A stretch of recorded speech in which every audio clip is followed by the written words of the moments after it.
பார்வைப்பட்டவுடன் என் பாதை மாறுதடி. உன் மூச்சு காற்று என் சுவாசமாகுதடி. நீ பேசும் வார்த்தை அடி கவிதையாகுதடி.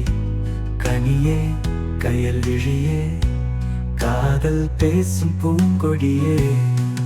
உன்னை நேரு பார்க்கும் நாள் இன்று வரும் என் அழகே.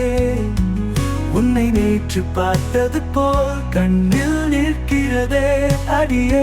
உன் விரல் பிடித்து செல்ல இந்த ஊர் பார்க்க வேண்டும். உன்னை கொடுக்கும் இரவும் அடக்கண்கள் மூட வேண்டும். பகல் நேரம் எல்லாம் நான் துணையாக வேண்டும். அந்த இரவு